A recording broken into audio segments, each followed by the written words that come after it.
22వ వచనం చదవండి. నేనే అబ్రాహామును ధనవంతునిగా చేసినని నీవు చెప్పకుండానట్లు ఒక నూలు పోగైన చెప్పుల వారైనా నీ వాటిలో ఏదైనా తీసుకొని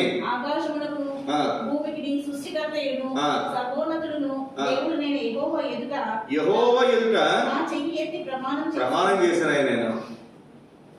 ఎవరు చెప్పారండి అతనికి? బైబిల్ ఉంది అసలు అబ్రాహాంకి? ఇలా పాస్టర్ గారు ఉన్నాడా, సేవకున్నాడా, వర్తమానికి ఉన్నాడా?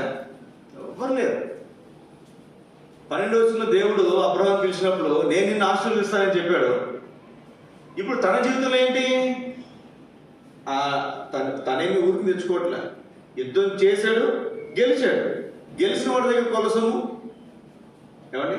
న్యాయమే, అదేం అధర్మం కాదు. తాను వెళ్ళి యుద్ధం చేసి ఆ ప్రజల్ని ఆ డబ్బంతా తెచ్చుకున్నాడు. కానీ ఆ డబ్బు తనది కాదు. వెంటనే ఈ డబ్బుగా నేను తీసుకుని వెళ్తే రేపు పొద్దున సొదొమరాజు ఏమంటాడు? అబ్రహాం అంత ధనవంతులు అవడానికి కారణం ఎవరో తెలుసా? ఎవరు? అని నువ్వు చెప్పకుండా ఉండినట్లు చెప్పుల వారు కూడా నేను తీసుకోను. ఈ రోజుల్లో మనం అది కలంకమైన డబ్బు అయినా పర్లేదు, కల్మషంతో కూడుకున్నటువంటి సంపద అయినా పర్లేదు, ఏదైనా పర్లేదు, మనకు వచ్చేస్తే చాలు. తర్వాత ఎవరు చూసే చెప్పండి? ఎవరు చూస్తారులే, ఎవరేమనుకుంటారులే. మనం ఎన్నెన్నో అప్లై చేసుకుంటాం. మామూలుగా అనుకోవడానికి అసలు అబ్రహాం అడగలేదు, సొదొమరాజు తీసుకెళ్ళిపోన్నాడు. అక్కడ తీసుకోవడానికి అవకాశం ఉంది. రెండో తాను యుద్ధం చేసి వచ్చాడు. ఒకవేళ సొదొమరాజు అడిగినా ఏమైనా నేను యుద్ధం చేసి నీకెందుకు ఇస్తానని చెప్పి అనడానికి కూడా అవకాశము ఉంది. అయినా ఏమన్నాడు చెప్పండి? నేను ఆశీర్వదించబడితే ఎవరి ద్వారా ఆశీర్వదించబడాలి? నేను నా దేవుని ద్వారా ఆశీర్వదించబడాలి. నేను ఆశీర్వదించబడితే ఎవరికి మహిమ రావాలి? నా దేవునికి మహిమ రావాలి. కానీ ఈ రోజులు ఎవరైనా అట్లాంటి తీర్మానం చేసుకుంటారా? చాలా అరుదు. ఆశీర్వదించబడాలని కోరుకునే వాళ్ళు ఉన్నారు, కానీ నేను ఆశీర్వదించబడటం ద్వారా నా దేవుని నామం మహిమపరచబడాలి, నేను ఉన్నతమైనటువంటి స్థితిలోనికి, స్థానంలోనికి నేను, నా కుటుంబం, నా బిడ్డలు వెళ్ళడం ద్వారా నా దేవునికి మహిమ రావాలి అని అనుకున్న వాళ్ళు చాలా అరుదు. సోదర సోదరి, మధ్యాహ్నకాల సమయంలో కీర్తన 102:19 మనం చూస్తాం. మనుషులు సియోనులో యెహోవా నామమును ఘనపరచినట్లు యెరూషలేములో ఆయనకు స్తోత్రము ప్రకటించు. ఎప్పుడైతే నా జీవితంలో జరిగే ప్రతి దానికి దేవుడు కారణమవుతాడో, నేను ఏమని చెప్పండి, నేనేమై ఉన్నానో అది దేవుడి వలనే, దేవుని కృపను బట్టి. ఎవరికి రావాలి ఘనత? ఎవరికి రావాలి మహిమ? దేవునికి రావాలి. కానీ మధ్యాహ్నకాల సమయంలో ఒక చక్కటి తీర్మానం మనం చేయదు. ఆశీర్వదించబడాలని మనం కోరుతున్నాం, మంచిదే. అయితే ఈ ఆశీర్వాదం ఒక మనిషి ద్వారా వస్తుందా? లేదా ఈ సంపద, లేదా ఈ సహాయం ఒక మనిషి ద్వారా వస్తుందా? దేవుని ఎదురుని నాకు వస్తుంది. అది జ్ఞాపకం పెట్టుకుందాం ప్రియ సోదర సోదరి. దేవుని బిడ్డలు మనం ఈ రోజులు ఎట్లా ఉన్నామంటే, ఎట్లయినా పర్లేదు, మంచి ఉద్యోగం వస్తే చాలు, ఎట్లయినా పర్లేదు, మంచి భార్య అయితే మంచి భర్త వస్తే చాలు, మంచి ఆస్తిపాస్తులు వస్తే చాలు, సంతృప్తి చెందిపోతున్నా, మనం సర్దుపుచ్చుకుంటున్నా. అదే ఆశీర్వాదం అనే భ్రమలో ఉంటున్నా. గుర్తుపెట్టుకున్నాను, ఉద్యోగం వచ్చినంత మాత్రం మనం ఏమి ఆశీర్వదించబడినట్లు కాదండి. లేకపోతే మనకు పెళ్ళైనంత మాత్రం, లేదు మన పిల్లల పెళ్ళైనంత మాత్రం మనం ఆశీర్వదించబడినట్లు కాదు. అదే నిజంగా దేవుని యొద్ద నుండి వస్తే, దేవుని ద్వారా వస్తే అది మనకు, మన బిడ్డలకు ఆశీర్వాదం. ఈ మాట గుర్తుపెట్టుకోండి. అందుకే ఏమన్నాడంట? దేవా మాకిచ్చిన దేశమును ఆశీర్వదించమని చెప్పాలి. అందుకే నేను ఎప్పుడైనా సరే ఎవరైనా నాకు చెప్పినప్పుడు, అమ్మ మందిరానికి రండి ప్రార్థన చేసుకునండి, లేదా దేవుడు మీకు ఇస్తారమ్మా అని చెప్తాను, దేవుడు చేస్తారమ్మా అని చెప్తాను. ఎప్పుడైనా మేము ఒకసారి ఇక్కడ ఇంటికి వెళ్ళినప్పుడు, అన్నా మీరు చెప్పారన్నా దేవుడు అంటే, అమ్మా నేను చెప్పాను కదమ్మా, దేవుడు మీకు ఇచ్చాడు. ఎవరు ఇచ్చారు? దేవుడు ఇచ్చాడు. చాలాసార్లు నేను మందిరానికి రమ్మని చెప్తాను. ఎందుకని? మా మందిరానికి వస్తే మీరు ఆశీర్వదించబడితే ఎవరి మీద మనసు ఉంటుంది? మీకు దేవుని మీద మనసు, దేవుని మందిరం మీద మనసు. మన ఆరాధన జ్ఞాపకం చేసుకుంటూ వచ్చాం. యెహోవా మందిరంలోకి వెళుతూ మరి జనులు నాతో అయినప్పుడు నేను సంతోషం. ఎందుకని వెళ్ళిన ప్రతిసారి దేవుని సన్నిధిలో కనిపెట్టేవాడు, దేవుడు మేలు చేసేవాడు, యుద్ధం చేసేవాడు, దేవుడు మరి దావీదు పక్షంగా యుద్ధం చేసేవాడు, దేవుడు దావీదును ఆశీర్వదించేవాడు, భద్రపరిచేవాడు. కాబట్టి ఇప్పుడు తన మనసంతా దేవేమో చెప్పండి, దేవుని మందిరం సింహాసనంలో కూర్చోవడం కంటే కూడా తనకి ఏమి ఇష్టం అంటే దావీదుకి, దేవా నీ మందిరపు ఎవరంటారు మాట కౌరవ కుమారుల నీ మందిరపు వాకిల దగ్గర కూర్చుండట నాకు ఇష్టం.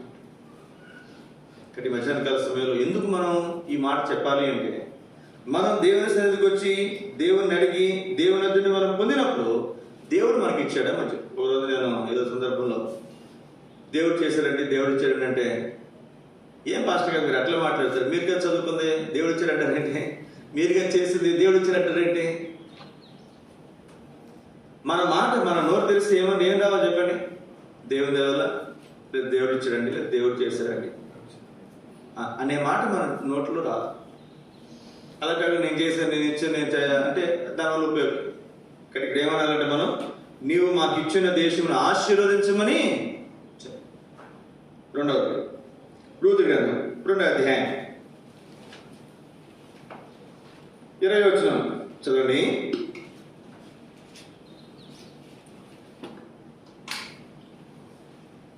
నయోమి బ్రతికిన వారికి చచ్చిన వారికి ఉపకారం చేయటం మానని ఇతడు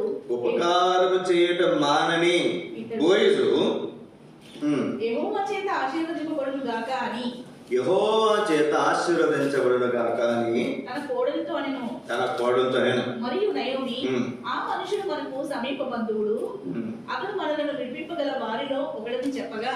ఇక్కడ మీరు చూడండి, బోయజు తన సమీప బంధువుడు అన్న సంగతి ఎవరు తెలుసు? నయోమి తెలుసు.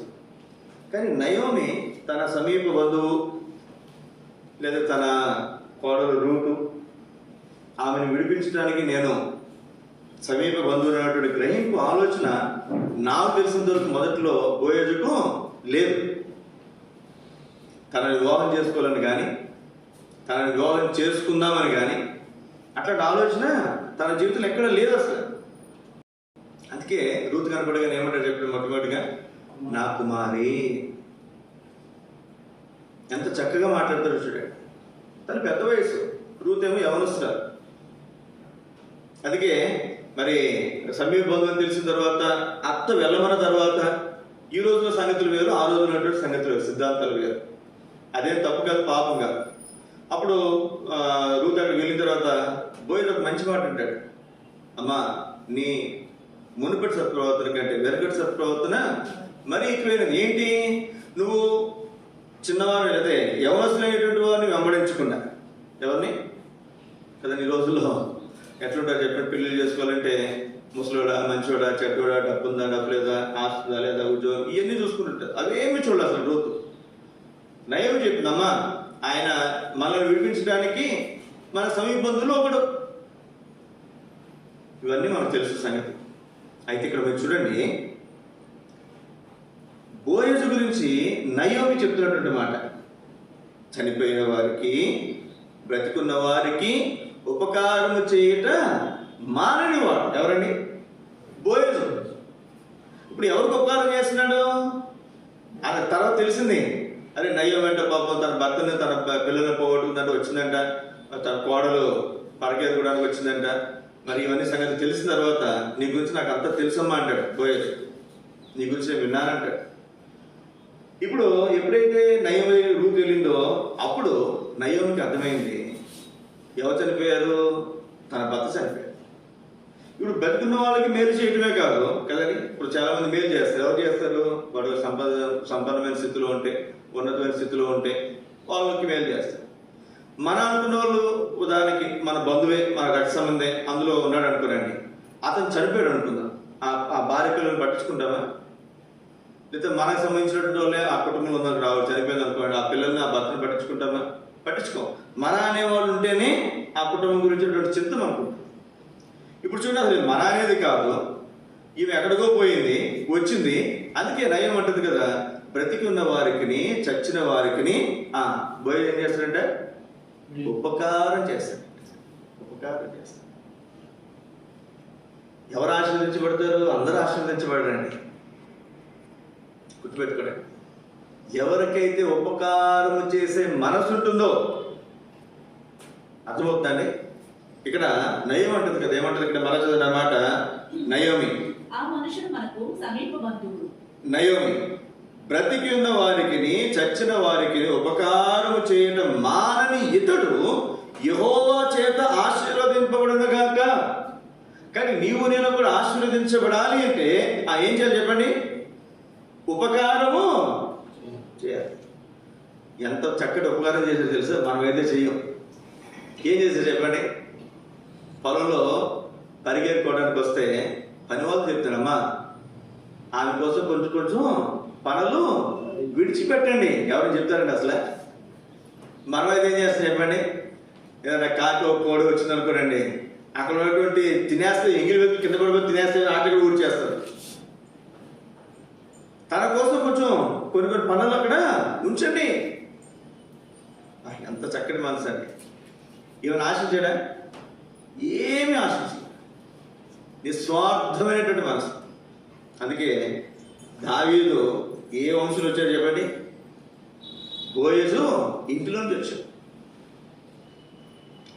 కాబట్టి మన జీవితంలో కూడా ఉపకారం చేసే మనసు మనకుంటే యెహోవా చేత మనము ఆశీర్వదించబడతాం. ఇక్కడ రూతు గ్రంథంలోనే ఒక అద్భుతమైనటువంటి మాట ఉంటుంది. చూడండి అన్నమాట, 2వ అధ్యాయం 4వ వచనం చదవండి. బోయజు బెత్లెహేము నుండి వచ్చి యెహోవా మీకు తోడై ఉండును గాక, యెహోవా మీకు తోడై ఉండును గాక అని చేయకపోయే వారితో చెప్పగా, పని మాట అంటుంటే పనివారు ఏమన్నారు? యెహోవా నిన్ను ఆశీర్వదించును గాక. ఎంత అద్భుతమైనటువంటి మాట అండి. అసలు నాకు తెలిసి ఇప్పుడు నేను సేవకుడిని, మన చర్చిలోనే పనిచేయడానికి వచ్చారు అనుకోండి, మన విశ్వాసాలు అనుకుందాం, లేదా బయట విశ్వాసాలు అనుకుందాం. నేను ఈ మాట అంటాను వచ్చానండి, యెహోవా మీకు తోడైనను గాక నేను అంటానా? సరే నేను అన్నాను అనుకోనండి, వాళ్ళు యెహోవా నిన్ను ఆశీర్వదించిన కాక అంటారు. మనం పని చేయడానికి పొలానికి వెళ్ళాం, ఇంక పని దగ్గరికి వెళ్ళాం, వాళ్ళు దేవుడిని నమ్ముకున్నారు, అయ్యా దేవుడు మిమ్మల్ని ఆశీర్వది అంట. ఈ మాటలు అసలు ఏముండవు మనకి. పనివారి నోట్ల నుంచి కూడా ఏమొస్తుందండి? యెహోవా నిన్ను ఆశీర్వదించును గాక అంటే ఒక అనామకురాలకే రూతుకి అంత మేలు చేస్తే పనివారికి ఎంత మేలు చేస్తుంటారు చెప్పండి. కింద గ్రానైట్ వేస్తుంటే ఇప్పుడు చాలా మంది మేస్త్రులు చూశాను. మేస్త్రులు అంటే బేలర్ మేస్త్రులు, ప్లంబర్లు, ఎలక్ట్రీషియన్స్, లేకపోతే పెయింటర్స్, రకరకాల అన్ని రకాలు. టైల్స్ కూడా వేరే మేస్త్రి కింద వేశారు. ఇప్పుడు గ్రానైట్ కొత్త వాళ్ళు వచ్చారు. అందరినీ చూశాను, కానీ వాళ్ళందరూ ఒక ఎత్తు వచ్చినటువంటి వీళ్ళు ఒక విషయం. ఏ విషయంలో అంటే పనివారిని వాళ్ళ ఇంటికి వెళ్ళి తీసుకొస్తారు బండి మీద. ఎక్కడ తీసుకొస్తారండి? వాళ్ళ ఇంటికి వెళ్ళి బండి ఎక్కించుకుని ఇక్కడ తీసుకొచ్చి దింపి, మళ్ళీ మధ్యాహ్నం భోజనానికి వెళ్ళి వాళ్ళ ఇంటికాడ దింపి, వాళ్ళ భోజనానికి వెళ్ళి మేస్త్రి భోజనానికి వెళ్ళి భోజనం చేసిన తర్వాత మళ్ళీ అతను మళ్ళీ బండి ఎక్కి తీసుకొచ్చి ఇక్కడ దింపి, మళ్ళీ అయిపోయిన తర్వాత తీసుకెళ్ళి మళ్ళీ అతన్ని అక్కడ ఇంటికాడ దించి, ఒకవేళ భోజనం దూరం అనుకున్నాండి, వీళ్ళు మళ్ళీ వెళ్ళి భోజనం వాళ్ళకి తీసుకుని వచ్చి, నాకు ఆశ్చర్యం అసలు ఇట్లాంటి మేస్త్రులు కూడా ఉంటారా? మీరు ఎప్పుడైనా చూసారా? చాలా అరుదు కదండి, చాలా. ఇక్కడ నిన్న వచ్చిన కుర్రోడు అవుతున్నాడు, అతను బయటకు వెళ్తే ఎక్కువ వస్తాయన్న, కానీ మేస్త్రి గారు మమ్మల్ని చక్కగా చూసుకుంటారు. ఒక లోకానుసారమైనటువంటి మనిషి అంతగా ఉంటే దేవుని వాక్యంలో భోజనం మనం చూస్తున్నాం. పనివారు ఏమన్నా చెప్పండి, యెహోవా నిన్ను ఆశీర్వదించును గాక. ఎందుకని? తాను బ్రతికున్న వారికి ఉపకారం చేశారంట. నయోమి భర్త చనిపోయాడు, అయినా తన నయోమికి చనిపోయినటువంటి వారి ఇంటికి కూడా, ఇంటి వారికి కూడా ఏం చేస్తాడు? చనిపోయిన వారికి కూడా ఉపకారం చేస్తాడు. అందుకు నయం అంటది కదా, అతడు యెహోవా చేత ఆశీర్వదింపబడును గాక. సమూయేలు 2వ గ్రంథం. ఇట్లాంటి సందర్భం కాకపోయినప్పటికీ ఇదే మాట మనం చూస్తాం. సమూయేలు 2వ గ్రంథం 2వ అధ్యాయం చదవండి, 5వ వచనం.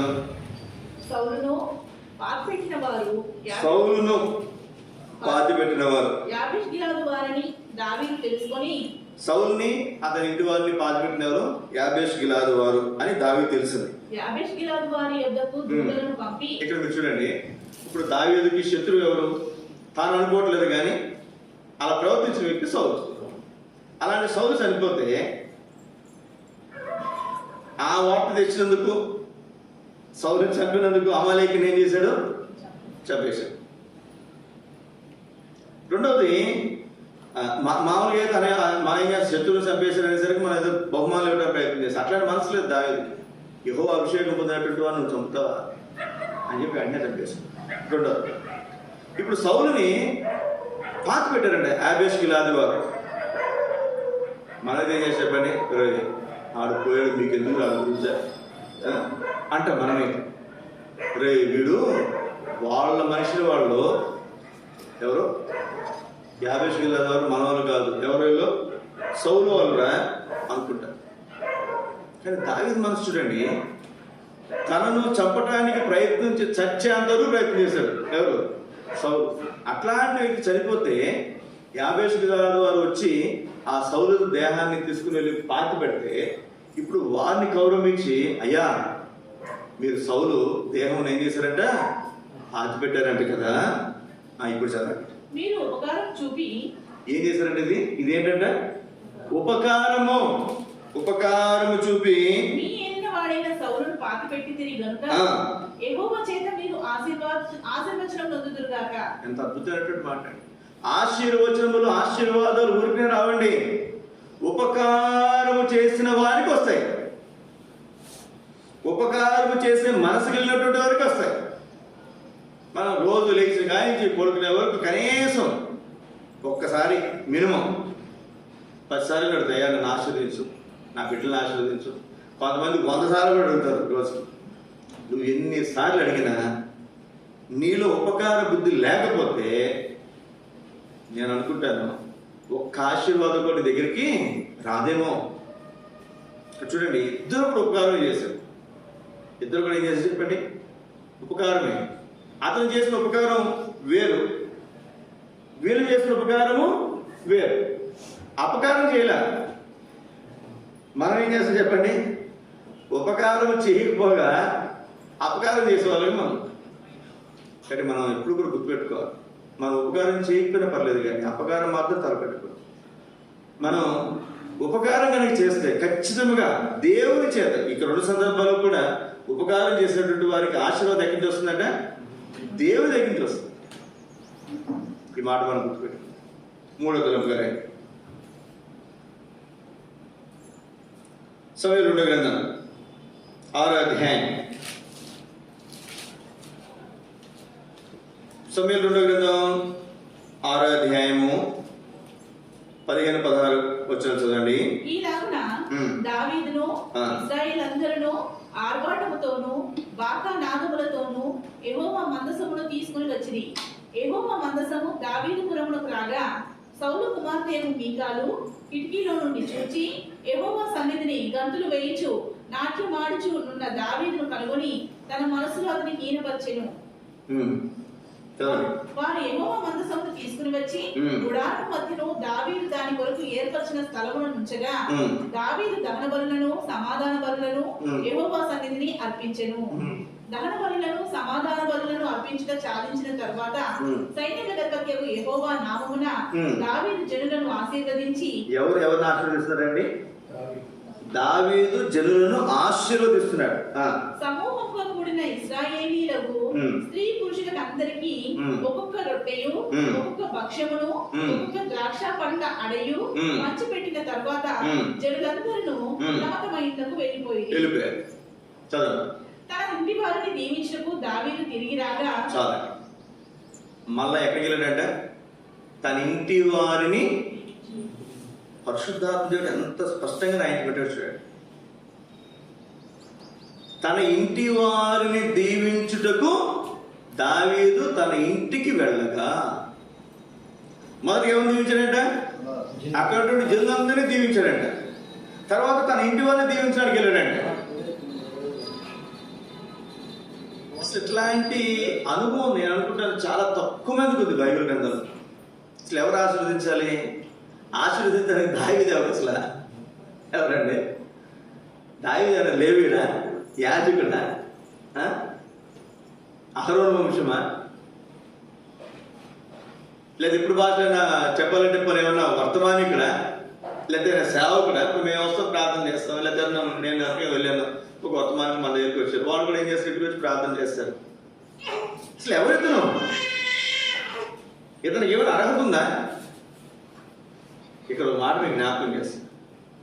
నువ్వు కూడా ఆశీర్వదించాలంటే, నువ్వు కూడా ఆశీర్వదించే స్థాయికి వెళ్ళాలంటే, నువ్వు కూడా ఆశీర్వదించే స్థానంలో ఉండాలంటే, దావీదు ఏ అనుభవంలో ఉన్నాడో నువ్వు ఆ అనుభవంలో ఉంటే నువ్వు కూడా ఆశీర్వదించడానికి అర్హుడవే.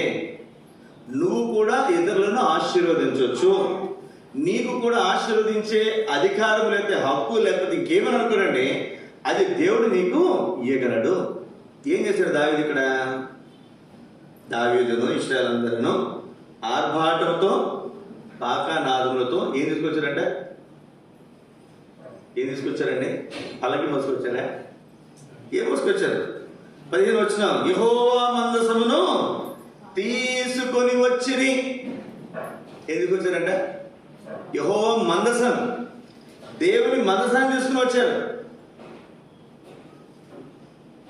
దేవుని మందసాన్ని తీసుకుని వచ్చి ఒక స్థలం దాంట్లో సిద్ధపరిచి ఆ స్థలములో ఉంచారు. దేవుని మనసు మనకేం జ్ఞాపకం చేస్తుందంటే, దేవుని సన్నిధిని, దేవుని పరిచర్యను మనకు జ్ఞాపకం చేస్తుంది. ఈ దేవుని సన్నిధిలో ఈ మనసాన్ని తీసుకుని వచ్చేటప్పుడు దావీదు ఏం చేస్తాడంటే, మీకాలు, తన భార్య అయినటువంటి మీకాలు హీన పరిచే అంతగా పై వస్త్రం పడిపోయిందంట. మనం కూడా బయట చూస్తాం కొంతమందిని, వినాయక చవితికి వాటి వీటికి కొంతమంది తాగి డ్యాన్స్ వేస్తారు కదండి. మనం చూస్తే అసలు రకరకాలు ఉంటాయి, రకరకాలు. ఆ టైంలో తల్లిదండ్రులు కొంత తాగేస్తున్నారు, గంతులు వేసిన ఏమనుకోరు, దేవుడికి చేస్తున్నారులే అంటారు. అదొక భక్తులు ఉంటారు. కానీ ఇక్కడ దావీదు తాగి నాట్యం చేయట్లా, గుర్తుపెట్టుకోండి. అది తాగి నాట్యం చేయట్లా, ఏదో ద్రాక్షరసం తాగి ఇంకోటి తాగి నాట్యం చేయట్లా. అంతకుముందు ఒకసారి మీకు జ్ఞాపకం చేస్తాను నేను. కొంతసార్లు మనం ఇప్పుడు ఏదైనా మంచి కీబోర్డ్ ప్లేయర్ కానీ లేకపోతే మంచి సింగర్ కానీ ఏదైనా పాడుతుంటే, ప్లే చేస్తుంటే మన మనసు ఏం చేసేపండి, ఎంతో ఉల్లాసంగా ఉంటుంది, అసలు మైమర్చిపోతాం. ఒక్కొక్కసారి బైబిల్ గ్రంథంలో పాత నిబంధనలు మనం చూస్తాం, చాలా మంది నాట్యం ఆడారు. నాట్యం ఆడేటువంటి ప్లేస్ డ్యాన్స్ వేయటం ఇట్లా కాదండి. ఈ డ్యాన్సులు వేరు. సైన్స్ స్కూల్ పిల్లలు కూడా మనం యాక్షన్ పాటలు నేర్పుతున్నాం, కానీ ఆ యాక్షన్ పాటలు కొన్ని వేరు వేరు చాటలు అయితే ఆ యాక్షన్ పాటలు పోయి డిస్కో డ్యాన్సులు కూడా వచ్చినాయి. డీజే పాటలు, డీజే స్టెప్లు. పాట మారుతుంది, స్టెప్లు మారట్లేదు, మ్యూజిక్ మారట్లేదు. మా చర్చిలో పులిపిట్ల మీద అట్లాగా చాలా మంది ఏమంటారంటే, దావీదు నాట్యం ఆడాడు. నాట్యం ఆడాడు, ఎందుకు ఆడాడు? ఎందుకు ఆడాడండి? మనసాన్ని మోసుకుని వస్తున్నాడు, మనసాన్ని మోసుకుని వస్తున్నాడు. కొంతమంది పాట పాడేటప్పుడు తన్మయత్వంతో కొంత వాళ్ళు చేతులు ఊపడం కానీ అట్లా కొంచెం చేస్తుంటారు. ఇక్కడ దావీదు ఇంకా ఎక్కువైనటువంటి తన్మయత్వంతో తాను నాట్యం ఆడుతున్నాడు. ఇక్కడ మనం గమనించాల్సినటువంటి ప్రాముఖ్యమైనటువంటి సంగతి, దావీదు రాజు అయిన తర్వాత దేని గురించిన శ్రద్ధ తాను వహించా చెప్పండి? మందసం గురించినటువంటి శ్రద్ధ తాను వహించాడు. మనం రక్షించబడిన తర్వాత మనం దేవుని చేత ఆశీర్వదించబడతాం, ఖచ్చితంగా అందులో అనుమానం లేదు. నేను చదువుకున్నాను అనుకో, నేను రక్షించబడ్డాను. చదువు అయిపోయిన తర్వాత నాకు చక్కటి ఉద్యోగం వస్తుంది ఖచ్చితంగా. నాకు ఉద్యోగం వచ్చిన తర్వాత ఏం జ్ఞాపకం ఉండాలి? నాకు దేవుని మనసం జ్ఞాపకం ఉండాలి. రాజుకి ఎప్పుడు దావీదుకి ఎప్పుడు జ్ఞాపకం లేదు, అడుగులో తిరుగుతున్నాడు, గుర్తుపెట్టుకోవాలి. రాజు అయిన తర్వాత ఏం జ్ఞాపకం వచ్చిందండి దావీదుకి? దేవుని మనసు జ్ఞాపకం వచ్చింది. అరే, అంటే తను చేయగలిగిన స్థాయిలో ఉన్నాడు. ఇప్పుడు తాను ఏదైనా చేయగలిగినటువంటి స్థాయిలో ఉన్నాడు కనుక అప్పుడు ఎవరు జ్ఞాపకం వచ్చారు దావీదుకి? దేవుని మనసు, దేవుని మందిరం, దేవుని సన్నిధి, దేవుని పరిచర్య జ్ఞాపకం వచ్చింది. అరే, ఈ దేవుని మనసానికి నేనేమైనా చేయాలి, దేవుని పరిచర్య నేనేమైనా చేయాలన్నటువంటి మనసు తాను కలిగి ఉన్నాడు. అంత మాత్రమే కాదు, ఆ మనసాన్ని తీసుకుని వచ్చేంత వరకు మీకు తెలుసా ఏం చేశాడు? మొదటిసారి తీసుకొచ్చినప్పుడు ఆ చేతిని మరి మనసాన్ని పట్టుకోవటం, అక్కడ మరి ఆ చనిపోవటం మనకు తెలుసు. తర్వాత ఓబేదోము ఇంట్లో ఉంచితే, తర్వాత అక్కడ దేవుడు ఓబేదోముని ఆశీర్వదిస్తే మనసాన్ని తీసుకుని మరలా వస్తాడు. వచ్చినప్పుడు ఏం చేశాడు తెలుసా మీకు? ప్రతి 6 అడుగులకు ఒక బలి అర్పించాడు. ఎన్ని అడుగులు కండి? 6 అడుగులు. 6 అడుగులు అంటే ఎంత చెప్పాడు? ఇక్కడ నుంచి పులిపేటకి సగమే, ఇక్కడ వరకే 6 అడుగులు. మన కొడుకుని ఎంత పొడుగుంటారు చెప్పండి? 6 అడుగులు మ్యాక్సిమం, అంత మించి ఉండదు. అంటే అంత, ఇది మనకి 40 అడుగులు. ఇక్కడ మందిరం ఇక్కడి నుంచి మొదలుపెట్టి అక్కడ వెళ్ళేలోపు 43 అడుగులు. ఇది 7 బలులు అర్పించాడు. మనస నాపి బలు అర్పించాడు. 7 బలులు. అంటే ఇక్కడి నుంచి మెయిన్ రోడ్కి వెళ్ళాలంటే 100 బలు అర్పించాడు. ఇక్కడి నుంచి ఉదాహరణకి మనం బస్ స్టాండ్ ద్వారా అనుకుందాం, అక్కడికి 1000 పైన బలు అర్పించాడు. ఎంత ఘనంగా చేశారు చూడండి పరిచయం. దేని విషయం ఏంటంటే శ్రద్ధది? దేని విషయం చెప్పండి? నేను అనుకుంటాను దావీదు చాలా పెళ్లిళ్ళు చేసుకున్నాడు. ఏ పెళ్లి అంత ఘనంగా చేసుకున్నాడా? ఎక్కడ బైబిల్లో పెళ్లి గురించి అంత ఘనంగా రాయబడదా?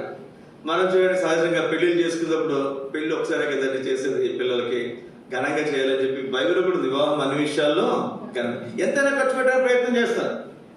కానీ దావీదు దేనికోసం ఖర్చు పెట్టాడు చెప్పండి? ఎన్ని బలు అర్పించాడండి. ఆ వచ్చిన వారందరికీ కూడా ఏమి ఇచ్చాడంటే చదవది 19 వచ్చిన కొన్ని వేల మంది వచ్చుంటారు అక్కడ ఖచ్చితంగా. యెహోవా నామమున దావీదు జనులను ఆశీర్వదించి సమూహంగా కూడిన ఇశ్రాయేలీయులకు స్త్రీ పురుషులకందరికీ ఒక్కొక్క రొట్టెయు, ఒక్కొక్క రొట్టె ప్రతి ఒక్కరికి, ఒక్కొక్క భక్ష్యమును, ఒక్కొక్క ద్రాక్ష పండ్ల గుత్తు పంచిపెట్టిన తర్వాత, ఏమంటే ఒకళ్ళక, ఇద్దరిక, 100 మందికి, 1000 మందికి, కొన్ని వేల మందికి ఎంత ఖర్చు అయి ఉంటుందండి? ఎన్ని లక్షల ఖర్చు అయి ఉంటుంది? ఎన్ని కోట్ల ఖర్చు అయి ఉంటుంది? దేనికోసం చేశాడు చెప్పాడు? దేనికోసం? దేవుని మందసం, దేవుని పరిచర్య. గుర్తుపెట్టాడు. కాబట్టి దేవుని పరిచర్య గురించినటువంటి గ్రహింపు, దేవుని పరిచర్య కొరకు ఎంతైనా, ఈ మాట వాళ్ళు చెప్తారు చూడు, దేవుని పరిచర్య గురించి ఎంతైనా తాను చేయడానికి ముందుకు వచ్చాడు కనుకనే తాను ఆ వచ్చిన ప్రజలను ఆశీర్వదించగలుగుతున్నాడు. అర్థమవుతుందండి? సౌలు సాహసించి ఒక బలి అర్పిస్తేనే దేవుడు ఏమన్నాడు చెప్పండి? ఓ గెట్ అవుట్ అన్నాడు. ఒకటే మాట. ఏం పెద్ద పాపాలేం చేయలే సౌలు. నేను అనుకుంటాను ఒకే ఒక్కసారి మనసాన్ని తీసుకుని వచ్చాడు, కానీ యుద్ధ భూమికి ఫిలిష్తీయులు వచ్చేస్తారని మనసాన్ని పంపించేశాడు సౌలు. అంటే తనకు పరిచర్య గురించినటువంటి చింత లేదు. కానీ దేవుని వాక్యం మనం చూస్తున్నాం, పరిచర్య గురించినటువంటి లేదా మనసాన్ని గురించినటువంటి చింత దావీదు కలిగి ఉన్నాడు. దాని కొరకు ఎంతో వ్యయ ప్రయాసలు తను అనుభవించాడు. కాబట్టి తాను జనులను దీవించగలుగుతున్నాడు. మళ్ళీ ఎక్కడ వెళ్ళాడు చెప్పండి? తన ఇంటి వారిని దీవించడానికి తాను ఎంత ఆధిక్యత చూడండి. మీ ఇంట్లో మీరున్నారు, నేను ఉన్నాను అనుకోరండి. నేను అప్పుడు సేవకునయ్యాను, కానీ సేవకుడిగా కాకమునుపు నేను ఎక్కడికైనా పరిచయం అక్కడికి వెళ్తున్నాను అనుకోరండి. అక్కడికి వెళ్ళినప్పుడు నేను అందరికీ ప్రార్థన చేస్తాను. మా ఇంట్లోకి వచ్చి నేనే ప్రార్థన చేస్తానా? నేను చేస్తాను, సేవకుడి దగ్గరికి తీసుకెళ్తాను, లేదా మా ఇంట్లో వస్తే వాళ్ళ దగ్గరికి ప్రార్థన చేస్తాను. నాకు ఉన్నటువంటి అనుభవం, గ్రహింపు, నేను నా ఇంటి వాళ్ళని దీవించే స్థాయికి రావాలంటే ఎంత శ్రేష్టమైనటువంటి అంతస్తులు ఉంటే తప్ప ఇంటి వాళ్ళు అంటారండి ఎవరైనా? ఇప్పుడు మా ఊరిలో నేను ఆనందం వచ్చి ప్రార్థన చేయాలి అంటారా? అనాలంటే ఇప్పుడు సేవకుడు అయ్యాం కాబట్టి అనొచ్చు. కానీ దావీదు సేవకుడు కాదు కదా, యాజకుడు కాదు కదా. కానీ తన ఇంటి వారిని ఆశీర్వదించే స్థాయికి పోయాడు. సేవకులు మించి పరిచయం చేసే వాళ్ళు కూడా ఉంటారండి విశ్వాసులు. సేవకులే సరిపోరు. మాలాంటి సేవకులు చాలా కొన్ని సందర్భాల్లో కొంతమంది చూస్తే వాళ్ళు ఉద్యోగం చేస్తారు, సేవ పరిచర్య మమ్మల్ని నుంచి కూడా చేస్తారు. ఇప్పుడు మేము వెళ్ళినప్పుడు ప్రార్థన చేస్తాం, వాళ్ళు కూడా ప్రార్థన చేసే ఆధిక్యత, ఆశీర్వదించే ఆధిక్యత దేవుడి వారికి ఇస్తారు. కారణం ఏంటి? వచ్చి అక్కడ పరిచారకు దేవుని సేవ విషయమే, పరిచర్య విషయమే చక్కగా గ్రహించగలిగినటువంటి వారు. జ్ఞాపకం పెట్టుకున్నప్పుడు సోదర సోదరి, మనం ఆశీర్వదించబడటం మాత్రమే కాదు, నీవు ఆశీర్వదించబడతావు, నువ్వు ఆశీర్వాద కారణముగా ఉంటావు దేవుడు చెప్తున్నాడు. ఎప్పుడుంటాం మనం ఇతరులకు ఆశీర్వాద కారణంగా? దేవుని మందసమును గురించినటువంటి చింత, దాని కొరకు వ్యయ ప్రయాసలు మనం అర్పించే వరకు మనం ఉన్నప్పుడే మనం దేవుని ఆశీర్వాదములు ప్రజలకు ఇవ్వగలిగే స్థాయిలో మనం ఉండగలుగుతాము. కొంచెం ముందుకు వెళ్తానండి. కీర్తన గ్రంథం 37 అధ్యాయం 22 వచనం. కీర్తన 37:22. యెహోవా ఆశీర్వాదం పొందిన వారు భూమిని స్వతంత్ర యెహోవా ఆశీర్వాదము నొందిన వారు భూమిని స్వతంత్రించుకుంటారు. తాను ఆశీర్వదించబడటం మాత్రమే కాదు, ఇతరులను కూడా ఆశీర్వదించే స్థాయిలను పోయాడు. ఎవరు చెప్పండి? దావీదు. ఎంత భూమి తందై ఉంటే చెప్పండి కదండి. తాను రాజు, తన కొడుకు రాజు, తన మనవడు రాజు, వీళ్ళందరూ రాజు.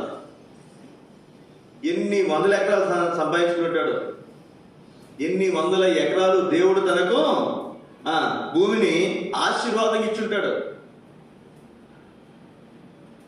యెహోవా ఆశీర్వాదం నొందిన వారు భూమిని స్వతంత్రించుకుంటారు. కాబట్టి మనం చూస్తున్నాం, డబ్బు దేవుని ఆశీర్వాదంలోనే భాగం. భూమిని స్వతంత్రించుకోవాలి. పొలం కొనాలన్నా, స్థలం కొనాలన్నా దేవుని ఆశీర్వాదమే మూలం. దేవుని ఆశీర్వాదం ఉంటేనే మనం స్వతంత్రించుకోగలం. ఈ ఆశీర్వాదం మనం పొందాలి అంటే ఇక్కడ మనం 3వ తరగతిలో మనం చూస్తూ వచ్చాం కదా, దేవుని మనస్సును గురించినటువంటి గ్రహింపు, దాని గురించినటువంటి చింత, దాని గురించినటువంటి బాధ్యత మనం కలిగి ఉండటం చాలా అవసరం. 4వ మాటగా రండి, దినవృత్తాంతం 2వ గ్రంథం 31వ అధ్యాయం.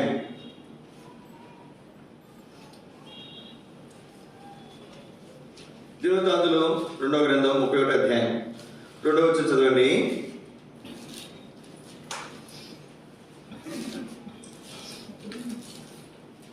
దినవృత్తాంతంలో 2వ గ్రంథం 31వ అధ్యాయం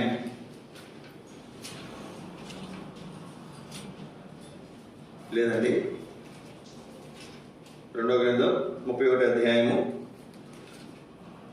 2వ వచనం. అంతటి హిజ్కియా ఎవరి సేవాధర్మము వారు జరుపుకున్నట్లుగా యాజకులను వరుసల ప్రకారముగాను, లేవీయులను వారి వారి వరుసల ప్రకారముగా నియమించను. దహన బలులను, సమాధాన బలులను అర్పించుటకును, సేవలు జరిగించుటకును, కృతజ్ఞతాస్తుతులు చెల్లించుటకును, యెహోవా పాలెపు ద్వారముల యొద్ద స్తుతులు చేయుటకును యాజకులను, లేవీయులను నియమించారు. ఇక్కడ మీరు చూడండి, వారి వారి వరుసల ప్రకారము నియమించను. ఏంటిది? ఎవరి సేవాధర్మం వారు జరుపుకున్నట్లుగా. ఏం జరపాలి ఇక్కడ? ఎవరి సేవాధర్మం వారు జరపాలి. యాజకుల యొక్క సేవాధర్మం యాజకులు జరపాలి, లేవీయుల యొక్క సేవాధర్మం లేవీయులు జరపాలి. మేము నిద్రపోవాలంటారా? మీ ఇష్టం, నిద్రపోవాలి. యాజకుల యొక్క సేవాధర్మం యాజకులు జరపాలి, లేవీయుల యొక్క సేవాధర్మము లేవీయులు జరపాలి. యాజకులు లేవీయుల స్థానంలో రాకూడదు, లేవీయులు యాజకుల స్థానంలో రాకూడదు, లేకపోతే ఇంకోటి మన మార్పులు చేరుకుని ఉండకూడదు. సరే, బాగుంది. హిజ్కియా మంచి పని చేశాడు. ఎవరి సేవాధర్మం చొప్పున వారు జరుపుకున్నట్లుగా వారు నియమించాడు. ఇప్పుడు చదవండి 4వ వచనం. జాగ్రత్తగా చదవండి. మీ తర్వాత ఇంటికి వెళ్ళిన తర్వాత అధ్యాయం అంతా 2 సార్లు చదవండి. మరి యెహోవా ధర్మశాస్త్రం బట్టి యాజకులను, లేవీయులను ధైర్యం వహించి తమ పని జరుపుకొనున్నట్లు ఎవరి భాగములను వారికి ఇయ్యవలసినదని యెరూషలేములో కాపురం ఉన్న జనులకు ఆజ్ఞాపించెను. ఇదేంటండి? ఎవరు ఆజ్ఞాపిస్తున్నారు?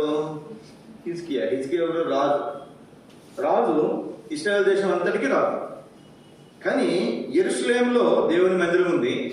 దేవుని మందిరంలో ఎవరి సేవాధర్మం వారు జరపాలంటే యాజకులు కావాలి, లేవీయులు కావాలి. వీరు ఎవరి సేవాధర్మం వారు జరపడానికి వారికి కూడా ఏం కావాలి చెప్పండి? ఏం కావాలండి? వారు తినడానికి, ఉండటానికి కావాలి కదా. అందుకే ఏమంటాడు ఇక్కడ? యెరూషలేములో ప్రజలతో చెప్తున్నాడు. ఇక్కడ దేవుని మందిరం ఉంది, యాజకులు ఉన్నారు, లేవీయులు ఉన్నారు, వారి వారి సేవాధర్మం వారు చేస్తున్నారు. కాబట్టి మీరేం చేయాలంటే 4వ వచనంలో తమ పని జరుపుకున్నట్లు ఎవరి భాగములను వారికి ఇయ్యవలసినదని యెరూషలేములో కాపురం జనులకు. ఎవరి భాగములు వారికి ఉద్యోగస్తులు ఉన్నారు.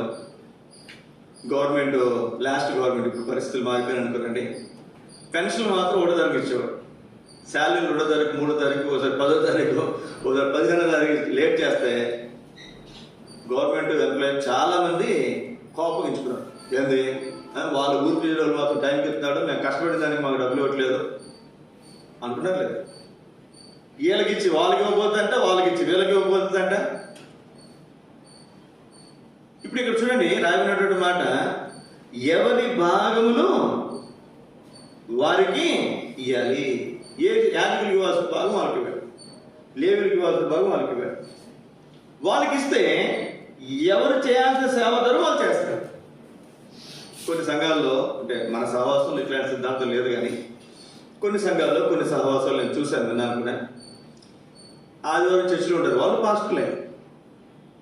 మిగిలిన 6 రోజులు కూలి పనులు చేసుకుంటారు. లేరా అట్లాంటి సేవకులు? లేరా? ఉన్నారు. దానికి ఏంటన్నా అంటే, జాన జరగబోతుంది బ్రదర్, ఇక్కడ వచ్చే దాంట్లో ఏమవుతాయి అసలు అంటారు. వాళ్ళు కూలి పనులు చేసుకున్న 6 రోజులు, 7వ రోజు ఏం చేస్తారు చెప్పిన వాళ్ళు? మందిలో పరిచయం వేరే చూసుకుంటారు. కొంత ఉద్యోగం చేసుకుని ఒక రోజు ఈ మధ్యన ఒక ఆయన నాతో మాట్లాడుతూ, ఒక పాప గురించి మాట్లాడుతూ, ఆ అమ్మాయికి ఉద్యోగం చేస్తుంది, సేవ పిలుపుంది, సేవ చేయాలనుకుంటుంది అని ఆయన మాట్లాడుతూ ఒక సందర్భంలో, అన్న ఏదో సహవాసం గురించి మాట్లాడాడు. ఆ సహవాసంలో అంట వాళ్ళ స్థలానికి వెళ్తారు, అక్కడ మందిరం వాళ్ళ ముందు నుంచి వాళ్ళు డెవలప్ చేసుకుంటారు, వాళ్ళే కట్టుకుంటారు, వాళ్ళే ప్రయాసపడతారు. తర్వాత ఆయన చనిపోయిన ఆయన కొడుకు, ఆయన తర్వాత వాళ్ళ పిల్లలు చూసుకుంటారంట. మనకు అట్లా లేదు కదా, మనం ఉన్నంతకాలం సేవ చేస్తాం, తర్వాత మళ్ళీ ఇబ్బంది కదా. మనం ఇక్కడి నుంచి వాళ్ళు ఇంకో చోటుకి వెళ్ళినప్పుడు అక్కడ ఒక సంఘం ఉండొచ్చు, ఒక సంఘం ఉండకపోవచ్చు కదా. కాబట్టి మా అమ్మాయికి ఒక మంచి సంబంధం చూడండి. ఆ అమ్మాయికి, ఈ అమ్మాయి ఉద్యోగం చేస్తూ తన భర్తకు సపోర్ట్ చేస్తుంది. ఏం చేస్తుందంటే ఉద్యోగం చేస్తూ, ఎందుకని ఎవరి మీద ఆధారపడటం ఎందుకన్నా, మంచి ఉద్యోగం కష్టపడి చేస్తాం, ప్రమాణానికి సేవ చేయొచ్చు. చేయలేరా? నేను అన్నానండి, ఇప్పుడు ఆవిడ లేదనుకోనండి, ఆవిడ కష్టపడి జీతం చేస్తుంది అనుకోనండి, నేను సేవ ఎంత ప్రమాణం చేయొచ్చు అనుకుందాం. లేరు అట్లాంటి పరిస్థితులు లేవా? నాకు అసలు ఏం అర్థం కాలే, ఏమన్నా అర్థం కాల, ఏం చెప్పాలో ఆయనకి అర్థం కాల. ఆయన సీనియర్ సేవకుడే, చాలా సీనియర్ సేవకుడే. మన సహవాసం కారణం ఏంటంటే, ఎవరి సేవా ధర్మం వారు చేయాలంటే ఎవరికి రావాల్సినటువంటి, చదవండి ఏమన్నా, ఎవరికి ఇవ్వాల్సిన భాగం వారికి ఇవ్వాలి. మరి నాకు కడప సేవకులు రావడం జరిగింది లాస్ట్ మంత్లో. అప్పుడప్పుడు ఇంట్లో ఆ రోజు ఎందుకో పనులు చదువుతున్నట్టు ఏదో మొత్తాన్ని విన్నాను నేను. ఆయన మొత్తం మనం అయిపోయిన తర్వాత ఒక అరగంట సేపు క్లాస్ స్పీకర్, ఆయన అరగంట పైనే ఇది సేవకులు మాకు క్లాస్ ఇచ్చాడు, ఆయన విశ్వాసులకు ఇచ్చాడు, సంఘాలకు ఇచ్చాడు, అందరికీ మొత్తం. అంటే ఆయనకున్నటువంటి గ్రహం అంటే మేము సేవకులు కాబట్టి మాకు ఉపయోగపడే మాట ఒకటి చెప్తాను మీకు. నేను ఆయన ఏమన్నాడంటే ఒక మాట సేవకుల గురించి మాట్లాడుతూ, అక్కడ ఇంత పడితే 20,000 కూడా రావు, 20,000 కూడా రాకపోతే ఏం బతుకుతారు వాళ్ళు, ఏం చేస్తారు, మళ్ళీ భోజనాలు పెట్టాలి, ఎన్ని ఖర్చులు అవుతాయి, మళ్ళీ దానికి లెక్కలు, మళ్ళీ దానికి మళ్ళీ కట్టింగ్లు అన్నా, మేము కొంచెం మిగిల్చుకోవాలి కదన్నా. 20,000 కూడా రాని సంఘాల్లో సేవకుడికి ఎంత ఇస్తారు, భోజనం ఎంత పెడితే మనం మిగల్చాలంట. ఏం మిగిల్చుకుని ఏం చేసుకుంటాను ఇక్కడ, నీ ఇంట్లో మిగిల్చుకున్నాడు ఆయన.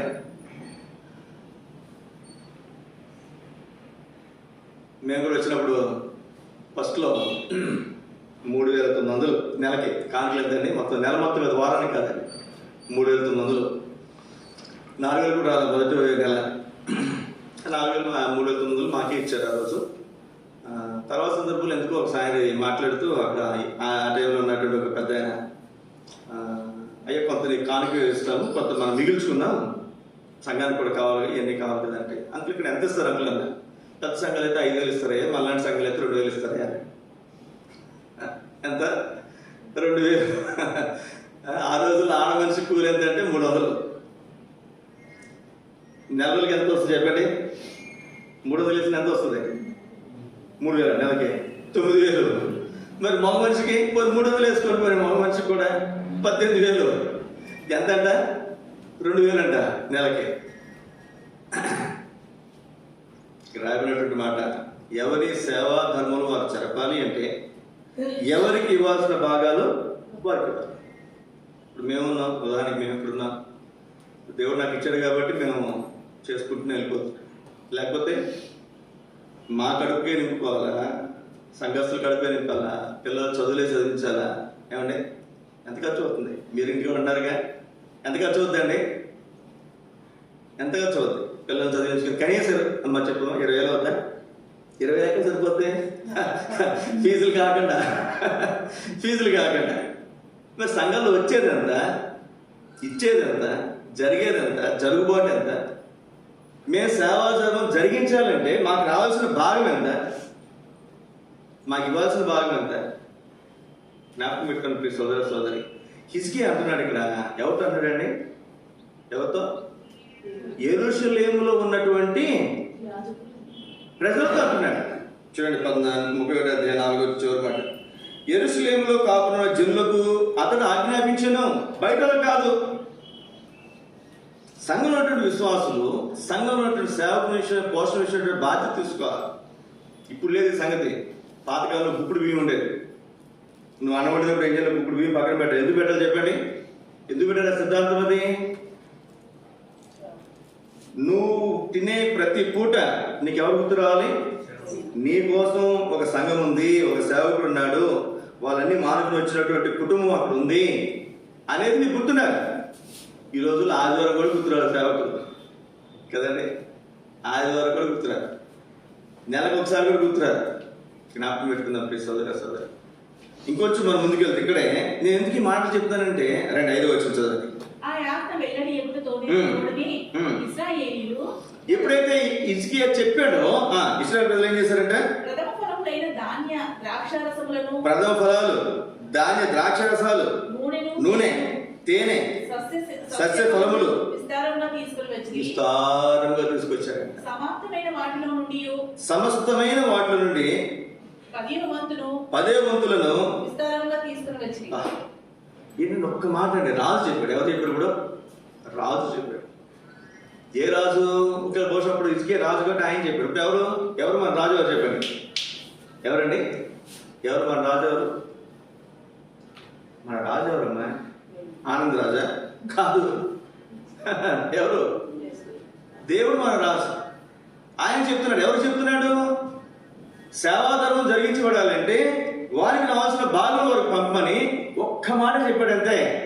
రాజు చెప్తేనే ఏమొచ్చినాయంటే విస్తారమైన వచ్చినాయంట. ఇప్పుడు చదవండి 6వ వచనం. యూదా పట్టణంలో కాపురం ఉన్న ఇశ్రాయేలు వారును యూదా వారును ఎద్దులలోను గొర్రెలలోను 10వ వంతును తమ దేవుడైన యెహోవాకు ప్రతిష్ఠితమైన వస్తువులలో 10వ వంతులు తీసుకొని వచ్చి కుప్పలుగా పడేసారు. తీసుకొచ్చి ఒక్క మాట చెప్పింది. ఇంటికి పోయి చెప్పలా, గుట్టుగాడి పెట్టి చెప్పలా, ఏం చెప్పలా. ఇంకేం చేశారంట? 8వ వచనం చదవండి. 8వ వచనం అందరికీ కలిసి చదువుతారు. హిజ్కియాను అధిపతులను వచ్చి ఆ కుప్పలను చూచి యెహోవాను స్తుతించి ఆయన జనులైన ఇశ్రాయేలును దీవించిరి. ఈ మాట గుర్తుపెట్టుకుని దీనికోసం చెప్తాను మీకు నేను. ఇశ్రాయేలు ప్రజలకు దీవెన ఎప్పుడు వచ్చింది? రాజు చెప్పిన తర్వాత వాళ్ళు ఇవ్వాల్సినది మందిరాన్ని తీసుకుని వచ్చారు. అది చూసి అప్పుడు వారి నోట్లోంచి వచ్చినటువంటి మొట్టమొదటి మాట ఏంటి? అయ్యా దేవా, నువ్వు ఇశ్రాయేలు ప్రజలను దీవించు. ఆయన బయట చర్చిల్లో ఏముందండి, దశమ భాగాలు అంటారు, డబ్బు వాళ్ళు సంపాదించుకుంటారు. ఏ సంఘానికైనా వెళ్తే దశమ భాగాలు ఇచ్చేది చాలా తక్కువ, చాలా అరుదు. కొన్ని సంఘాల్లో ఇస్తున్నారు, కాదంటలేదు. కొన్ని సంఘాల్లో అట్లాంటి పరిస్థితులు ఉండవు. ముఖ్యంగా పల్లెటూరు లాంటి సంఘాల్లో ఉద్యోగస్తులు తక్కువ, అక్కడ వచ్చే కానుకలు తక్కువ. ఇక్కడ 10వ వంతులు అన్నీ తీసుకుని వచ్చారంట. ఆ సమృద్ధి చూసి హిజ్కియా రాజు ప్రజలందరినీ కూడా దీవించి ఇంకేం చేశారు చూడండి. ఒక మాట ఇక్కడ చాలా ప్రాముఖ్యమైనటువంటి మాట. 10వ వచనం అందరూ కలిసి చదువుకుంటాం. యెహోవా మందిరంలోనికి జనులు కానుకలను తెచ్చుట మొదలుపెట్టినప్పటి నుండి మేము సమృద్ధిగా భోజనం చేసినను చాలా మిగులుచున్నది. యెహోవా తన జనులను ఆశీర్వదించినందున ఇంత గొప్ప రాశి మిగిలిందని వారితో రాజుతో అనగా, దేవుని ప్రజలు దేవుని మందిలోకి ఏం తీసుకొస్తున్నారంటే? కానుకలు తీసుకొస్తున్నారంట. కానుకలు తీసుకొచ్చినప్పటి నుంచి యాజకులు ఏమన్నారు చెప్పండి? అయ్యా మేము సమృద్ధిగా, చెప్పండి ఏమన్నా అక్కడ? సమృద్ధిగా భోజనం చేసినను. చాలా మిగులుతుంది. సమృద్ధిగా భోజనం చేయడం వేరు, సమృద్ధిగా భోజనం చేయడం వేరు కదండి. భోజనం చేయడం వేరు, సమృద్ధిగా భోజనం చేయటం వేరు. రాత్ర మొన్నేమో మటన్ తెచ్చుకున్నాం, అంతకుముందేమో రొయ్యలు తెచ్చుకున్నాం. ఎవరు? మీరు కదండి, మేము. నిన్న రాత్రి వాళ్ళు 4 పీకింది. 4 పీకితే చుక్కడికే కూర 2 అవర్లు. ఏం చేయాలని చెప్పి మళ్ళీ కోడిగుడ్డు కూర చేయించుకున్నా. మా డబ్బులు తిన్నా. మొన్న రాత్రి రొయ్యలకు తీసుకొచ్చామంటే ఒక సేవకులు ఈ కీబోర్డ్ గిఫ్ట్కి ఇచ్చారు. అది చెన్నై తీసుకెళ్ళి బాగా చేయించుకుని ఆయన దానికోసం ఒక పెద్ద టేబుల్ చేయించుకున్నాడు. ఆ టేబుల్ తీసుకొస్తున్నాడు ఎక్కడి నుంచో బాబు. మరి ఆయన భోజనం పెట్టాలిగా. చక్కగా వాళ్ళ కోసం రొయ్యలు తీసుకొచ్చి ఫాలో చేసి పెట్టారు. కింద టైల్స్ వేయడానికి మేస్త్రులు ఒక 5 రోజులు 6 రోజులు చేశారు. నాకు ఉన్నటువంటి అలవాటు ఏంటంటే మన ఇంటికి వచ్చి మన మందిరంలో పనులు చేసిన తర్వాత తెలియదు చక్కగా భోజనం పెట్టి పంపిస్తారు. వాళ్ళ కోసం 1 కేజీ మటన్ తీసుకొచ్చి, ఎవరి కోసం? మందిరంలో పనిచేసినటువంటి పని వాళ్ళ కోసం 1 కేజీ మటన్ తీసుకొచ్చి, చికెన్ కాదండి, చికెన్ కాదు, మటన్ తీసుకొచ్చి ఎవరికి? ఇక్కడ ఒక ఆయన ఉన్నాడు, ఆయన కూడా భోజనం పిలిచి ఆయన తెలుసు. మటన్ తీసుకొచ్చి పనివారికి భోజనం పెట్టి పంపించాను. ఒకవేళ నేను మీ సేవకునిగా ఈ మాట చెప్పగలిగింది, ఏ మాట అంటే 10 నేను చదువుతున్నా చూడండి. ఈ మాట నేను చెప్పగలిగితే నిజంగా మీరు ధన్యులే, మీరు ఆశీర్వదించబడినటువంటి వారే. ఏముంది అక్కడ? 10 యెహోవా మందిరంలోనికి జనులు కానుకలు తెచ్చడం మొదలుపెట్టినప్పటి నుండి మేము సమృద్ధిగా భోజనం చేసిన చాలా మిగులుచున్నది. యెహోవా తన జనులను ఆశీర్వదించినందున, దేవుడు ఆశీర్వదించాడు అని నేను చెప్పగలిగితే చాలా సంతోషం. దేవుడు నా మహిమాతో చెప్తున్నా. నేను ఇప్పటికి మందిరంలో పనుల నిమిత్తం 51,000 ఖర్చు అయింది. 5,000 కానుకొచ్చింది. 46,000 ఎవరి? మా జేబులో పెట్టి. అయినా మళ్ళీ 1,000 రూపాయలు ఖర్చు పెట్టి మటన్ తీసుకొచ్చి వాళ్ళు భోజనం పెట్టి పంపించారు.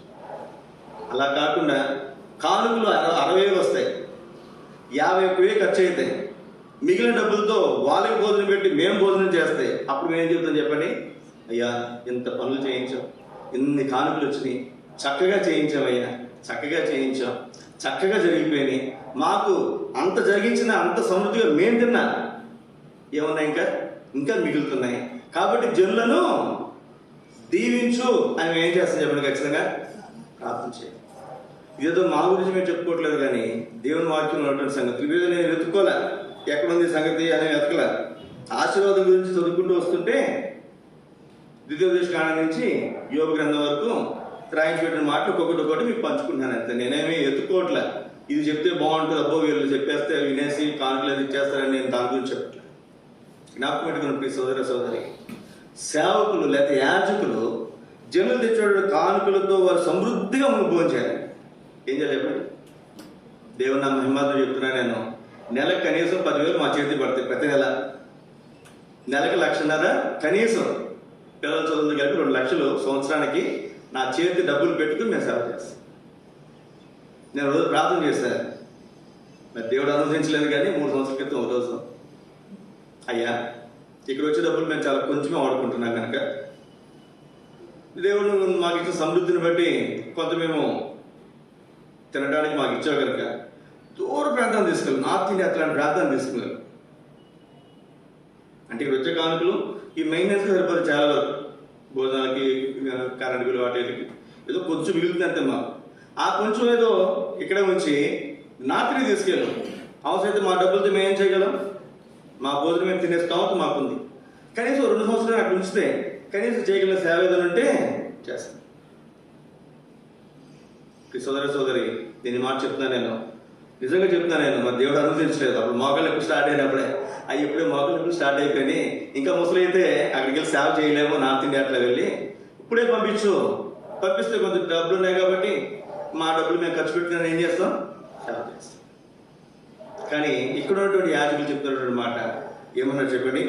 దేవుని మధ్యలోని ప్రజలు కానుకలు తెచ్చినప్పటి మొదలెప్పటి నుంచి మేము సమృద్ధిగా భోజనం చేసినాను, చాలా మిగుల్చున్నాను. అద్భుతమైన మాట. అట్లాంటి అనుభవం ప్రస్తుత దినాల్లో మేమున్నా, భవిష్యత్ దినాల్లో ఇంకే సేవలు వచ్చినా ఈ మాట మన సంఘపక్షంగా చెప్పగలం. కొంచెం ముందుకు వెళ్దాం. ఇక్కడే 21 వచ్చిన అందరం కలిసి చదువుకుందాం. 21 వచ్చిన అందరం కలిసి చదువుకుందాం. తన దేవుని ఆశ్రయించుటకై దేవుని మందిర సేవ విషయమందేమి, ధర్మశాస్త్ర విషయమందేమి, ధర్మమంతటి విషయమందేమి తాను ఆరంభించిన ప్రతి పని అతడు హృదయపూర్వకంగా జరిగించి వర్ధిల్లెను. ఎవరితను? రాజు హిజ్కియా. దేని గురించి మాట్లాడుతున్నాడు? మందిర సేవ గురించి తాను తన దేవుని ఆశ్రయించుటకై దేవుని మందిర సేవ విషయమందేమి ఏం చేశారంట? దేవుని మందిరంలో సేవ విషయం ఏం చేశారంట? హృదయపూర్వకంగా జరిగించి వర్ధిల్లాడు. హృదయపూర్వకంగా. సోదర సోదరి, మనం ఏ పని చేసినా ఎలా చేయాలండి? హృదయపూర్వకంగా చేయాలి. ఎక్కడో సందర్భం ఉంది, మనకి మనస్ఫూర్తిగా చేస్తే మంచిది, దానివల్ల బహుమానం. మనస్ఫూర్తిగా కాకుండా హృదయపూర్వకంగా కాకుండా ఏదో బలవంతంగా చేస్తే దానివల్ల ప్రయోజనం ఏమి కూడా ఉండదు, దానివల్ల ఎటువంటి బహుమానం కూడా ఉండదు. ఇక్కడ హృదయపూర్వకముగా తాను జరిగించి ఏం చేశాడంట? హిజ్కియా వర్ధిల్లాడు. కాబట్టి మనం వర్ధిల్లాలంటే, మనం ఆశీర్వదించబడాలంటే మనం చేసే విషయాలు హృదయపూర్వకంగా చేయాలి. అందులో ఏ విషయాలు చేయాలండి? ఇక్కడ రాబోయేటువంటి మాట ఏ విషయాలు చేయాలండి? దేవుని మందిర సేవ విషయం అందేమా, అది కూడా ఒక బాధ్యత. చివరికి ఒక మాట మనం చదువుకుని మనం ముగించుకున్నారండి. దినవృత్తాంతం మొదటి గ్రంథం 13వ అధ్యాయం. దినవృత్తాంతం మొదటి గ్రంథం 13వ అధ్యాయం 14వ వచనం చదవండి. దినవృత్తాంతం మొదటి గ్రంథం 13వ అధ్యాయం 14వ వచనం. దేవుని మందసము ఓబేదెదోము ఇంటిలో అతని కుటుంబం వద్ద 3 నెలలు ఉండగా యెహోవా ఓబేదెదోము ఇంటి వారిని అతని సొత్తంతటిని ఆశీర్వదించెను. ఓబేదెదోము ఇంటిలో ఏముందంట? మందసం. ఎన్ని నెలలు ఉందంట? 3 నెలలు. ఇది ఓబేదెదోము ఇంట్లో మందసము ఇది ఏం జ్ఞాపకం చేస్తుంది? పరిచర్య మనకు జ్ఞాపకం చేస్తుంది. ఓబేదెదోము ఇంట్లో పరిచర్య జరుగుతున్నప్పుడు దేవుడు తనను, తన కుటుంబాన్ని, తన కలిగిన అంతటిని ఆశీర్వదించాడు. నేను ఎన్నిసార్లు చెప్తున్నామ్మా, సంవత్సరానికి ఒకసారి ఉపవాస ప్రార్థన పెట్టుకునండి, సంవత్సరానికి ఒకసారి కృతజ్ఞత కూడికి కానీ, స్తుతి కూడికి కానీ, లేదా గృహ కూడికి కానీ, లేదా సువార్త కూడికి కానీ పెట్టుకున్నాను. కనీసం ఒక్కసారి నెత్తినోరు కొట్టుకుని అస్సలు ఉలుపు ఉండదు, పలుపు ఉండదు. 3 నెలలు ఉందంట దేవుని మందసం ఓబేదెదోము ఇంట్లో. ఏం చేశారంటే ఓబేదెదోము దేవుడు ఏం చేశారంట? తనను, తన ఇంటి వారిని, తన కలిగిన సొత్తంతటిని కూడా ఆశీర్వదించాడు. మనం లేచిన కానీ పేరు అయ్యా మమ్మల్ని ఆశీర్వదించని ఎన్నిసార్లు ప్రార్థన చేస్తారు. కానీ ఒక్కరోజు కూడా మన ఇంట్లో ప్రార్థన కూడుకొని పెట్టుకో. మీరు ఏమి చేయవలసిన లేదండి, ఒక్క టీ ఇవ్వండి మాకు చాలు, మీ ఇంటికి చక్కగా ప్రార్థన పెట్టి వస్తాను. ఇట్లాంటి సేవలు దొరకరు మీకు భవిష్యత్తులో. మీ ఇంటికి వస్తే కానికపోతే ఊరుకోరు వాళ్ళు కదండి, మంచి కూర పెట్టకపోతే ఊరుకోరు. అట్లాంటి ఏమి చెప్పకుండా కూడా మేము మైకులు మోసుకొచ్చి అన్ని తీసుకొచ్చి అయ్యా మీ ఇంట్లో ప్రార్థన పెట్టుకుని కూడా ప్రార్థన పెట్టుకోండి. ఎక్కడి నుంచి వస్తాయండి ఆశీర్వాదాలు? ఓబేదెదోమును ఎప్పుడు ఆశీర్వదించాడు? అంతకుముందు ఆశీర్వదించాడా? బైబిల్ రాయబడదు లేదు, ఆ తర్వాత సంగతులు లేవు. మధ్యలో తన ఇంటిలో మనసు ఎప్పుడైతే ఉందో, ఎంతకాలం అవుతుందో అంతకాలం దేవుడు తన ఇంటిని ఆశీర్వదించాడు. గుర్తుపెట్టుకునండి, మీ ఇంట్లో ఖచ్చితంగా సంవత్సరానికి ఒకసారి ఉపవాస ప్రార్థన జరగాలి. సంవత్సరానికి ఒక్కసారైనా ఓపుకుంటే కృతజ్ఞత గుడి పెట్టుకోండి, లేదా స్థుతి గుడి పెట్టుకోండి, లేదా గృహ గుడి పెట్టుకోండి, లేదా సువార్త గుడి పెట్టుకోనండి. మీరేమి ఖర్చు చేయాల్సిన అవసరం లేదు. దైవ సేవకులుగా దేవుని సంఘంగా 1 2 10 వస్తాం, ప్రార్థన చేస్తూ వచ్చేస్తాం. అప్పుడు దేవుడు మిమ్మల్ని ఆశీర్వదిస్తాం. అది ఎప్పుడైతే మనం చేస్తామో అప్పుడు దేవుని ఆశీర్వాదం. ఈ ఆశీర్వాదం ఎంతవరకు ఉందంటే ఒక మాట చూడండి. దినవృత్తాంతం 15వ అధ్యాయం 18వ వచనం. వీరితో కూడా 2వ వరుసగా ఉన్న తమ బంధువులైన జకరియా, యహజీయేలు, షెమీరామోతు, యెహీయేలు, ఉన్ని, ఎలియాబు, బెనాయా, మయాసెయా, మత్తిత్యా, ఎలీప్లేగు, మిక్నేయాము వారిని ద్వారపాలకులకు ఓబేదెదోమును యెహీయేలును పాఠకులుగా నియమించిరి. ఓబేదెదోము ఎక్కడికి వెళ్ళిపోయాడు? ఏమైపోయాడు చెప్పండి? సింగర్ అయిపోయాడు అతను. ఓబేదెదోము ఇంట్లో పరిచయం జరుగుతుంది కాబట్టి, మందసం అతని ఇంట్లో ఉంది కాబట్టి, ఇప్పుడు అతను ఏమయ్యాడు చెప్పండి? అతను ఎక్కడో ఉన్నప్పుడు అతను ఒక సింగర్, ఇప్పుడు ఒక పాటలు పాడే ఆధిక్యత.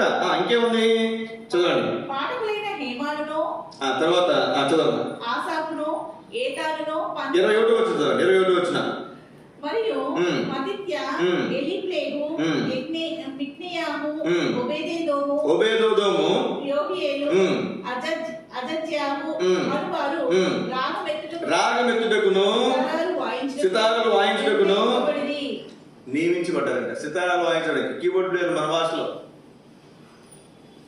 ఇప్పుడు వచ్చింది కీబోర్డ్ ప్లేయర్గా. ముందు రాలా వాయించేవాడు రాగం ఎత్తడానికి మంచి పాట పాడే ఆధిక్యత ఇచ్చాడు దేవుడు. రాగం ఎత్తేవారుగా చేశాడు. సితారాలు వాయించే అనుభవం తీసుకుని వచ్చాడు. 24 వచ్చిన చదవండి.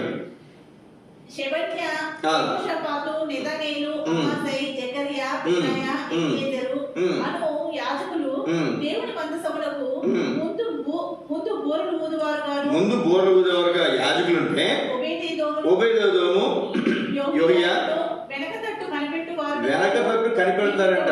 జాగ్రత్తగా కనిపెట్టి చూస్తారంట. బాధ్యతలు అప్పగించబడ్డేవాడు ఎవరికండి? ఒబేదు. ఎందుకు అప్పగించబడ్డాయి? తన ఇంట్లో ఏముంది? దేవుని మనసు. దేవుని మనసుని భద్రంగా కాపాడాడు. అక్కడ మరణం సంభవించినప్పటికీ కూడా పరిచర్య మనసు తన ఇంట్లోకి వస్తుంటే భయపడలా. నేను కూడా చనిపోతానేమో, నా ఇంట్లో కూడా చనిపోతారేమో, ఏమీ భయపడలేదు. తీసుకొచ్చి మనసు దాయి చెప్తే ఇంట్లో పెట్టుకుంటే ఆ మనసు పెట్టుకున్న కారణం చేత ఎంతగా తర్వాత దినాలు ఆశీర్వదించబడ్డాడో చూడండి. మీ ఇంట్లో కూడా మీటింగ్ పెట్టుకోమంటున్నాం, పరిచయం జరిగించుకోమంటున్నాం. దేవుడు మిమ్మల్ని ఆశీర్వదిస్తాడు, మమ్మల్ని కాదు. ఇంకా మమ్మల్ని ఆశీర్వదించడానికి ఏం లేదు. మేము సేవకులు అయిపోయి ఇంకెంత నుంచి అయిపోతామా? ఇంకేమో ఇంకా చచ్చిపోయేంత వరకు మేము సేవకులమే. ఇంకేమైనా ప్రమోషన్లు ఉంటాయా? స్థానం మారుతున్నామో స్థలం మారుతున్నామో అంతే, అంతకుమించే ప్రమోషన్లు. కానీ మీకు ఆధిక్యతలు రావాలంటే మీ ఇంట్లో ఏం జరగాలి? పరిచయం జరగాలి, గృహకుడులు జరగాలి. ఇంకేమో చూడండి. దినవృత్తాంతంలో మొదలుగా 26 అధ్యాయం 26 అధ్యాయం 4 వచ్చినాను.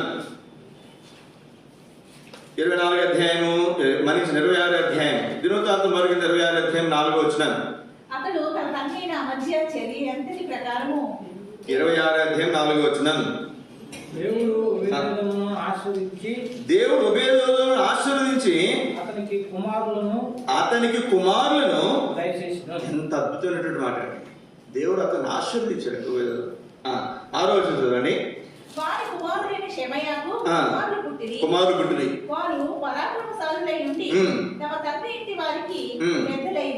ఇంటి వారికే పెద్దలు అయిపోయారంట. ఎవరు? ఒబేదోము మనవాళ్ళు, అంతే కదండి. ఒబేదోము కొడుకు షమయాకు కుమారులు పుట్టారు. వీళ్ళు అంటే మనవ సంతానం. వీళ్ళ కుటుంబాలకి ఎవరంటే వీళ్ళు పెద్దలు. సంఘంలో పాటలు పాడేవాళ్ళు ఉంటారు, వాయిద్యాలు వాయించేవాళ్ళు ఉంటారు, వాక్యం చెప్పేవాళ్ళు ఉంటారు, పరిచారకులు ఉంటారు, సంఘ పెద్దలు ఉంటారు, బాధ్యుల సహోదరులు ఉంటారు. ఈ స్థానాలన్నీ కూడా ఎలా వస్తాయి అనుకున్నారు? ఊరికే రావు. మేమేం చేయమండి, మా ఇంట్లో మీటింగ్ పెట్టుకోం, కానీ మేము మాత్రం అన్నీ అయిపోవాలంటే అయిపోతామా? ఏమో ఇక్కడ మీకు జ్ఞాపకం చేస్తాం. ఒబేదోము ఏమేమి చెప్పండి? తనను ఇంటిలో మనసు ఉంచిన కారణం చేత, పరిచయ విషయంలో తను నమ్ముకున్న కారణం చేత, తర్వాత తాను, తన ఇంటివారు, తన కుమారులు ఎంత ఆశీర్వదించబడి ఉన్నతమైన స్థానంలోకి వచ్చారో చూడండి. ఇక్కడ ఒక మాట చూడండి. 8 వచ్చిన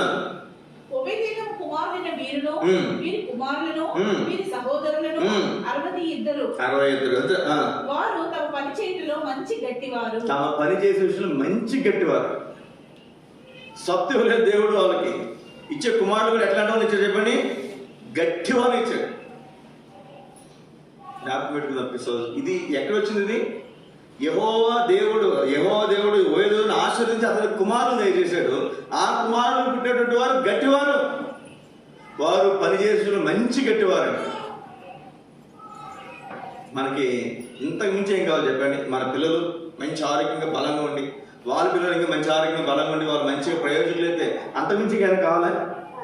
ఏం అవసరం. ఇది ఎట్లా వచ్చిందంటే ఒబేదోముకి తన ఇంట్లో మనసు ఉండదు. జ్ఞాపకం పెట్టుకుందా. 9 వచ్చిన 15 వచ్చి ఒకసారి మాట్లాడండి. ఇక్కడ ముగిస్తున్నాను నేను. ఒబేదోమునకు దక్షిణ వైపు కావలియు అతని కుమారులకు అసుప్పిమను ఇంటి కావలియు పడి.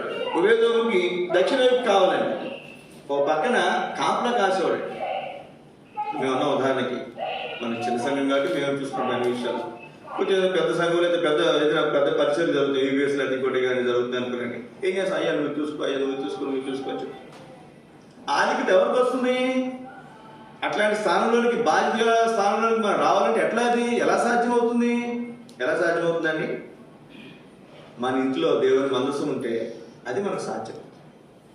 కాబట్టి మనం ఆశీర్వదించబడాలని, మన కుటుంబాలు ఆశీర్వదించబడాలని, మన బిడ్డలు ఆశీర్వదించబడాలని, మన పిల్లలు వారు మంచి గట్టివారుగా మంచి స్థానంలో వారు ఉండాలని, ఇది మనకు దేవుని ఆశీర్వాదం వల్ల కలుగుతుందని దేవుడు జ్ఞాపకం చేస్తాడు. కాబట్టి మనం దేవుని విషయాల్లో, దేవుని సేవలు, దేవుని పరిచర్యలు మనతో నమ్మకంగా అన్ని విషయాలు ఉండదు. మోకరించి ప్రార్థన చేసుకుందాం. దేవుని వాక్యంలో మనం దేవుని పరీక్షించుకుందాం. మనకి దేవుడు